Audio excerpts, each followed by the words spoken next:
សូមជូនរឿងថ្មក្រអូបកាលដើមឡើយមានបុរសម្នាក់ឈ្មោះជួនមានប្រពន្ធចុងឈ្មោះនាងភីនិង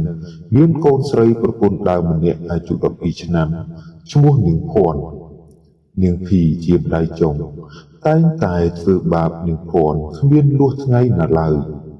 ពូជួនជាអ្នកនេសាទត្រីម្នាក់រាល់ថ្ងៃគាត់តែងតែនាំប្រពន្ធនិងកូនជិះទូកចេញទៅបង់សំណាញ់រកត្រីយកមកផ្គត់ផ្គង់ជីវភាពគ្រួសាររលប់ទៅហើយពូជួន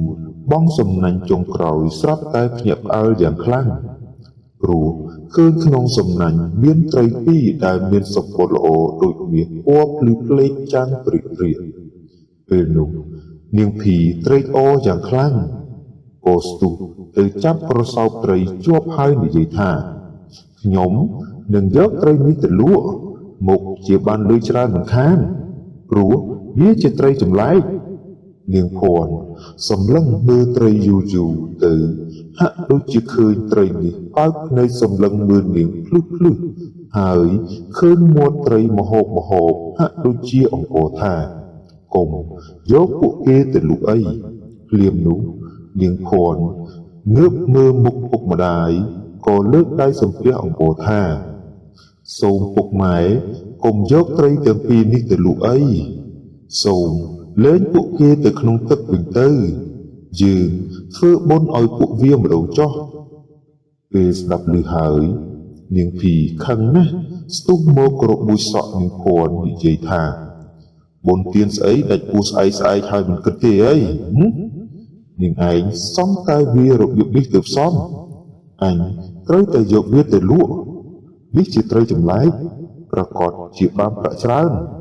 ហើយអញនឹងក្លាយជាអ្នកមានទ្រព្យសម្បត្តិហូរហៀរមិនខានឡើយនិយាយហើយនាងភីក៏ចាប់ត្រីទាំងពីរជាប់បំរុងដាក់ក្នុងទ្រុងស្រាប់តែនាងភ័ណ្ឌស្ទុះទៅចាប់ដៃម្ដាយយំបង្គាប់ថាអ្នកម៉ែមេត្តាលេងត្រីនេះទៅវិញទៅពូជួនក៏ជួយនិយាយនឹងភ័ណ្ឌដែរប៉ុន្តែនាងភីងាកមុខជេរទាំងឪទាំងកូនទៀងដៃគ្នាចុះឡើងចៃដន្យអាក្រក់ក៏របូតត្រីទាំងពីរចូលទៅក្នុងទឹកបាត់ទៅនាងភីខឹងណាស់វាយនាងភ័ណ្ឌឡើងជាប់ពេញខ្លួនតែនាងភ័ណ្ឌបែរជាខំតាមមើលត្រីក្នុងទឹកលួចបែរបន់កុំឲ្យត្រីទាំងពីរត្រឡប់មកវិញទៀតនាងភីជាម្ដាយចុងបានបង្អត់បាយនាងភ័ណ្ឌដេកយំម្នាក់ឯងលុះដល់កណ្ដាលអធ្រាត្រនាងក៏យល់សពឃើញត្រីទាំងពីរមករកនាងហើយនិយាយថាខ្ញុំគឺជាត្រីមាសញីឈ្មោលដែលរក្សាទឹកបឹងនោះហើយហើរខុសផ្លូវបានចូលមកក្នុងសំណាញ់ឪពុករបស់នាងពួកខ្ញុំអរគុណនាងហើយដែលបានជួយដោះលែងពួកខ្ញុំត្រីទាំងពីរបានប្រាប់នាងភ័ណ្ឌថាកុំពិបាកចិត្តអីពួកយើងនឹងតាមជួយនាងឲ្យរត់ផុតពីទុក្ខនេះថ្ងៃស្អែកបើនាងឃើញមានរបស់អ្វីចម្លែកនាងត្រូវរើសទុកឲ្យបានល្អព្រោះជាវត្ថុទិព្វដែលអាចជួយនាងអស់មួយជីវិតហើយវត្ថុនោះមានតែអ្នកមានចិត្តស្មោះត្រង់សប្បុរសប៉ុណ្ណោះទើបអាចមើលឃើញនៅបារមីនោះបានថាហើយត្រីទាំងពីរក៏រលាយបាត់ទៅព្រឹកឡើងពូជួននាំកូននិងប្រពន្ធចេញទៅរកត្រីដូចធម្មតាតែរកមិនបានសោះពូជួនបង់បានថ្មមួយដុំលើកដាក់លើទូកនាងភីក្រឡេកឃើញថ្មខឹងណាស់ស្ទុះទៅរើសយកមកបំរុងនិងបោះចោលតែនាងភ័ណ្ឌស្រែកអង្វរថាកុំបោះចោលអីព្រោះនាងបានមើលឃើញរស្មី7ពណ៌និងមានក្លិនក្រអូបសាយចេញពីថ្មតែឪពុកនិងម្ដាយនាងមើលមិនឃើញឡើយនាងភីមួម៉ៅហើយក្រវែងថ្មនោះចូលទៅក្នុងទឹកនាងភ័ណ្ឌស្រែកយំងោងដោយស្ដាយថ្មពេលនោះនាងភីចិត្តរស្យាបានច្រាននាងភ័ណ្ឌទម្លាក់ទឹកទាំងនិយាយបញ្ជាក់ថាទៅងាប់ជាមួយដុំថ្មនោះទៅមីកូនចង្រៃពូជួនក្រឡេកមកឃើញភ្ញាក់ផ្អើលជាខ្លាំងក៏ស្រែកខាត់ប្រពន្ធ តែនាងភ័ណ្ឌបានធ្លាក់ទៅក្នុងទឹកបាត់ទៅហើយលុះកណ្ដាលអធ្រាត្រនាងភ័ណ្ឌបានដឹងខ្លួននៅក្នុងទឹកបឹងនាងហាក់ដូចជាមានអ្វីបុកលទ្រនាងឲ្យអណ្ដែតលើផ្ទៃទឹកនាងបានក្រឡេកមើលទៅឃើញមានថ្មមួយដុំជួយត្រជាប់នាងសប្បាយចិត្តណាស់លើកដៃសំពះបែបបន់សុំឲ្យថ្មជួយរុញច្រានខ្លួនឲ្យផុតពីទឹកដើម្បីបានរស់រានតទៅទៀតចប់ការបែបបន់ខ្លួននាងភ័ណ្ឌបានអណ្ដែតចេញពីទឹកដោយថ្មបានរុញច្រាននាងឲ្យមកដល់ច្រាននាងភ័ណ្ឌងើបដើរនិងលើកថ្មចេញពីទឹកមកអោបរួចនិយាយថាចាប់ពីពេលនេះទៅយើងទាំងពីរជាមិត្តនឹងគ្នា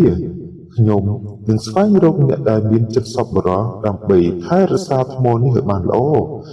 តើថ្មឯងគិតដូចខ្ញុំដែរឬទេថ្មបានបញ្ចេញរស្មី7ពណ៌ហើយជះក្លិនក្រអូបឈ្ងុយឈ្ងប់ធ្វើឲ្យនាងមានកម្លាំងភ្លាមផងដែរនាងភ័ណ្ឌនឹកឃើញដល់ការយល់សប្តិរបស់នាងនឹកទៅដល់ត្រីទាំងពីរនាងរីករាយណាស់ងាកទៅរកទឹកបឹងរួចលើកដៃសំពះស្រែកអរគុណបងត្រីមាសទាំងពីរខ្ញុំសូមអរគុណបងច្រើនចំពោះវត្ថុស័ក្តិសិទ្ធិដែលបងផ្ដល់ឲ្យខ្ញុំនឹងថែរក្សាឲ្យបានល្អបំផុតសូមនៅឲ្យបានសុខចុះ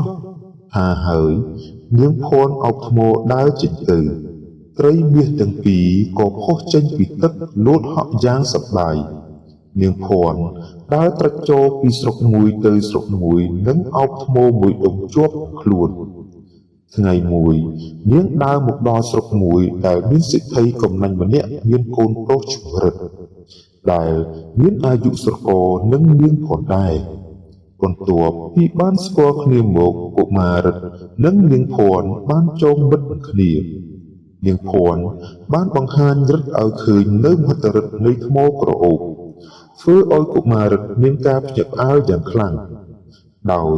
សារថ្មបានបញ្ចេញរស្មីនិងក្លិនក្រអូបរបស់វាព្រោះតែកុមាររិទ្ធជាក្មេងល្អស្មោះត្រង់ដំណឹងនេះបានឮទៅដល់សេដ្ឋីដែលជាឪពុករិទ្ធជាមនុស្សលោភលន់គាត់សប្បាយចិត្តណាស់ហើយគិតថាគាត់នឹងយកថ្មនេះមកទុកដាក់ជាទ្រព្យសម្បត្តិតែម្នាក់ឯងតែអ្វីៗផ្ទុយស្រឡះទាំងអស់ពេលបានឃើញថ្មនោះភ្លាមសេដ្ឋីបែរជាខកចិត្តព្រោះពុំឃើញមានអ្វីសោះរស្មីក៏គ្មានក្លិនក៏គ្មានធ្វើឲ្យសេដ្ឋីមួម៉ៅក្តៅក្រហាយហើយស្រែកបណ្ដេញពួកគេទាំងពីរឲ្យចេញពីផ្ទះទៅឲ្យឆ្ងាយនាងភ័ណ្ឌនិងរិទ្ធបានបណ្ដើរគ្នាចេញពីផ្ទះក៏បានទៅដល់ស្រុកមួយស្រុកនោះមានមនុស្សកើតជំងឺជាច្រើនដែលគ្មានថ្នាំព្យាបាលឃើញដូច្នេះ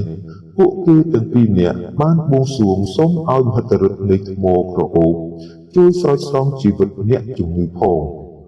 ថ្មក្រអូបក៏បានបញ្ចេញបារមីរបស់ខ្លួនផ្សព្វផ្សាយមកលើមនុស្សគ្រប់គ្នាធ្វើឲ្យពួកគេជាសះស្បើយពីជំងឺពួកអ្នកស្រុកទាំងអស់បាននាំគ្នាមកអរគុណដល់នាងភ័ណ្ឌនិងរិទ្ធពេលនោះនាងភ័ណ្ឌភ្ញាក់ផ្អើលជាខ្លាំងព្រោះឃើញពូជួនជាឪពុកនាងមកព្យាបាលជំងឺដែរនាងយំអោបឪពុករៀបរាប់ពីការលំបាករបស់នាងរួចនាងបានសួររកម្ដាយចុងតែពូជួនប្រាប់ថាស្លាប់ហើយគាត់និយាយថាគាត់តែងតែបែរបន់ឲ្យកូនស្រីមានសេចក្តីសុខជារៀងរហូតចាប់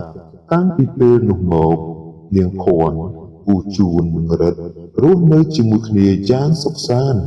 ក្រោមបារមីនៃថ្មក្រអូប